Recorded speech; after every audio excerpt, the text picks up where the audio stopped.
Taste the Daily. Chennai EVR சாலை சிக்னலில் போக்குவரத்து காவல்துறையின் அலட்சியத்தால் சாலையை கூட கடக்க முடியாமல் பாதசாரிகள் அவதியடைந்து வருகின்றனர். எழும்பூர் ரயில் நிலைய மேற்கு நுழைவு வாயில் மற்றும் மாநகர காவல் ஆணையர் அலுவலக பகுதி சிக்னலில் பாதசாரிகள் கடக்க வெறும் 5 நொடியே அவகாசம் வழங்கப்படுகிறது. சாலையை பாதி தூரம் கடக்கும் போதே விரைந்து வரும் வாகனங்களால் சாலையை கடக்கவும் முடியாமல் திரும்பவும் முடியாமல் பாதசாரிகள் பரிதவிக்கின்றனர். நிர்வாகத்திறனற்ற திமுக ஆட்சியில் போக்குவரத்து காவல்துறையின் அலட்சியத்தால் அசம்பாவிதம் ஏற்படும் சூழல் நிலவுகிறது.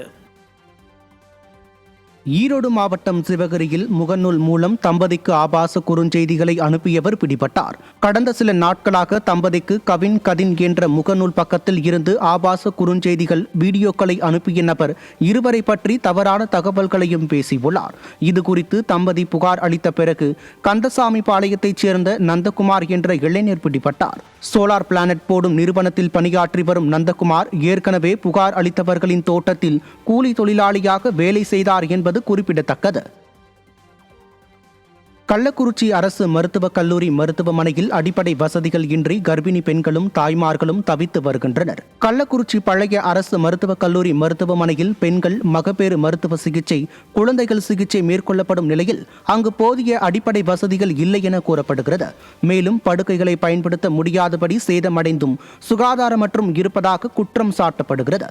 இதனால் பிரசவித்த பெண்கள் தரையில் குழந்தைகளுடன் படுக்கும் நிலை ஏற்பட்டுள்ளது. இது தொடர்பான வீடியோ விளம்பர பிரியர் அமைச்சர் மா சுப்பிரமணியம் மக்கள் நலனில் அக்கறையற்ற தன்மையை படம் பிடித்து காட்டுவதாக புகார் எழுந்துள்ளது.